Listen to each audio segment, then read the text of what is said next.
एक हुक्का पीने वाला या सिगरेट पीने वाला, बीड़ी पीने वाला हुक्का पीवे, धुआं छोड़े, वो धुआं सारे घर में घूमे। वो नवजात बालक छोटे छोटे वह सो रहे हैं, उनमें भी धुआं, श्वास से उसकी बदबू जावे धुएं की, यानी पूरे परिवार के नाक में दम रखे और फिर वातावरण दूषित करे। ओके की धुआं का जब छोड़ते हैं उसमें ना जाने कितने इस वायुमंडल में छोटे छोटे जीवाणु होते हैं, वो अंधे होकर नीचे गिरते हैं धुएं के इस इफेक्ट तक और पैरों तला करके मरते हैं। वो एक घूंट मारने से उसको कितनी जीव हिंसा कर दी, यानी कितना धुएं से कितना हानि कर दी। वो पाप उस तम्बाकू प्रयोग करने वाले के बैड अकाउंट में जाते हैं। और फिर हमारे परमात्मा ने ये मनुष्य शरीर दिया है परमात्मा पाने के लिए। इसमें ये ईड़ा, ये पिंगला, ईड़ा और पिंगला ये दो नाड़ी बताई जाती हैं अंदर शरीर में, और इनके बीच में मध्य में जाकर के एक सुषुम्ना नाड़ी है जिसकी सुई की नोक टेक है, ऐसा सुराख है जो भक्ति के प्रभाव से ये अपने आप लड्डर की तरह हवा भर के वो खुल जाता है और फिर उसमें से आत्मा अंदर जाकर के फिर नीचे मूल कमल से प्रारंभ होती है। अब क्या होता है कि उसमें वो तम्बाकू का जो पीते हैं तम्बाकू और नाका में छोड़ दिया करें, गोटा मारेगा नो छोड़ दिया करें, तो वो धुआं जो है उस सुराख को पालिश कर देता है, परमात्मा के पाने वाले उस मेन गेट को बंद कर देता है। तो इससे बड़ा शत्रु हमारा और क्या हो सकता है। फिर इस जीवन का के फूकेंगे तो ऐसा गधे का ऐसा कुत्ते का, जब भगवान नहीं मिला इसमें, वो रास्ता बंद कर दिया। दास ने ये सत्संग किया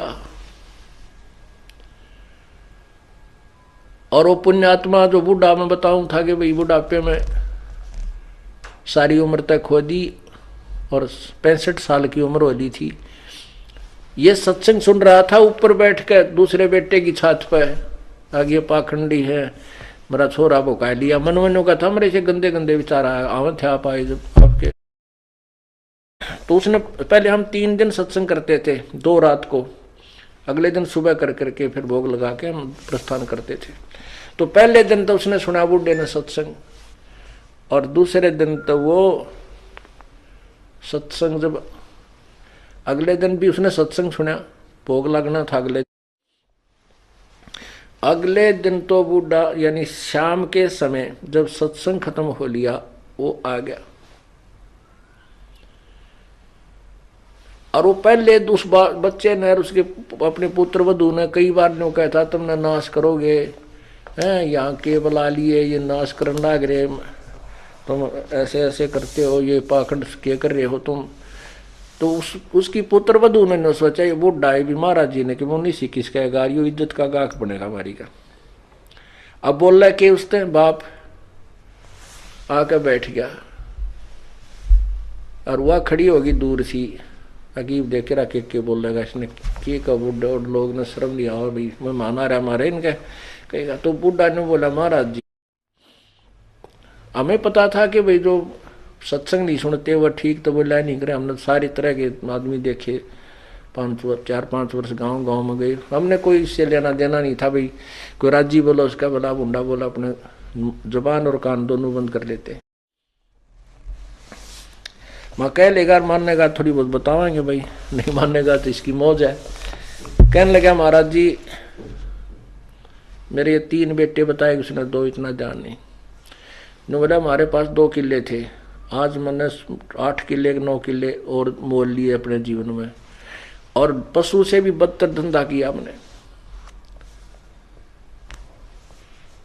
और आज जो आपका ज्ञान सुना ये बातें मैंने कभी सुनने को नहीं मिली ना। मैं कि तो जाया करता, मैं 3 सत्संग करने वाला न पाखंडी समझा करता था, आपका ज्ञान सुना मैंने वहां ऊपर बैठ करके।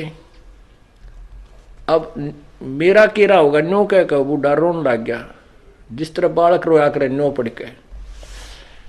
मैं बोला की बात होगी, क्यों नहीं क्या बात होगी, मैंने समझाया। फिर तो जलसा उसका डट लिया, जब लग गया बताने कहने लगे ये बात तो मैंने जिंदगी में कभी सुनी है को नहीं, जो आज आपने, मेरा तो कर्जा पाटन हो रहा, नींद नहीं आई रात को मुझे। मैंने तो इतने हुक्के पी रखे हैं कि हुक्का सीला नहीं होने दिया करता मैं। अब मेरा कीड़ा होगा, मेरे जैसे पापी का क्या इलाज, जो मैंने सारा जीवन पशु से बदतर धंधे किए, और अब उम्र चली गई, अब भक्ति हो को। फिर रोने लग गया, फिर रोने लगा वो। मैं फिर उसको समझाया, मैं बोला कुछ नहीं बिगड़ा है अभी तक, इस आत्मा के, इस जीव के असंग जन्म हो लिए, और यदि अब भक्ति नहीं शुरुआत करी तो आगे भी ये झंझट सदाई बना रहेगा। आप अब शुरू कर दो इस उम्र में, कोई फर्क नहीं पड़ेगा।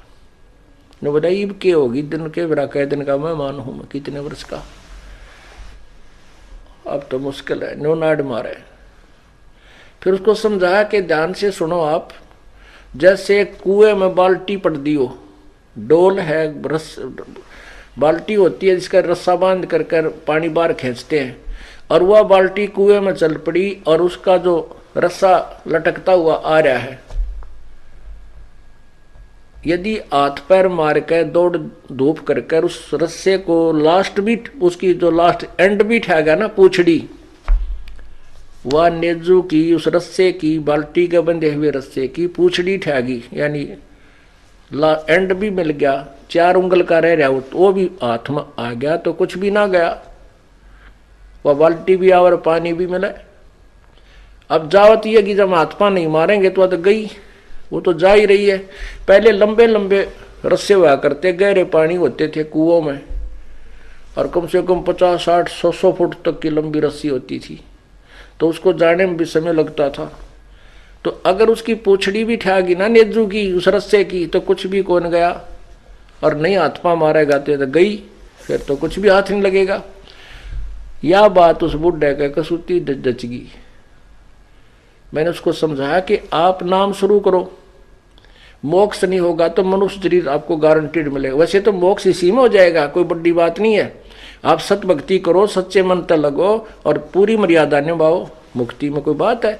एक सांस के सीमेंट की इतनी कीमत है, सब कुछ आपके पास होगा, तो उसका बात समझ में आएगी। परमात्मा कहते हैं जीवन तो थोड़ा ही भला जो सत्य सुमन हो, और लाख वर्ष का जीवन कोई लेखा दे ना को। थोड़ा जीवन बतेरा जो सच्चा सुमन हो, सच्चा मार्ग हो, सच्ची श्रद्धा से आप करो, डर के करो, फिर मर्यादा में रहते हुए करो, तो कोई मोक्ष में कोई ज्यादा वो नहीं है। तो वो कहने लगा जी ना तो मैं दान कर सकता, ना मैं धर्म कर सकता। मैं बोला ये तेरे बेटे तेरे तो पहला नाम पाएगी। जब वह बुढ़िया वह माई आ गई वहां बैठ गई, ने बोली अपने ससुर के लिए एक पाठ तो मैं कराऊंगी। मैं बोला देखोगे तेरे दान शुरू। परमात्मा पर लगो रास्ते आप खोल देगा, कोई दिक्कत। आप सुमन करो, आपने जो सुमन से बड़ा तो कुछ भी नहीं है, आपके हाथ में कुछ नहीं है, मान लिया। अपनी भक्ति करो, सुमन बढ़ाओ, सारा कुछ इसी में आ जाएगा। भक्ति करो डट के, क्योंकि दान धर्म सेवा जो है हम हृदय साफ करने के लिए कराते हैं। और ई बाप का कर्जा पाटन न हो रहा, और कुछ पाप करने की जगह रही नहीं। पाप तो आप केवल इसलिए करो थे कि ये ओका पीओ थे, और तेरे बच्चे बहुत समझदार हैं, आपके लिए खूब यज्ञ भी कराएंगे, ऐसी बात थोड़ी है। तो उसने उस बुढ़े नाम लिया, 10 वर्ष वो जिया, खूब डट कर भक्ति करी, 3 नाम प्राप्त किए, और अपना शरीर छोड़ के आराम से चला गया। बोलो सतगुरुदेव।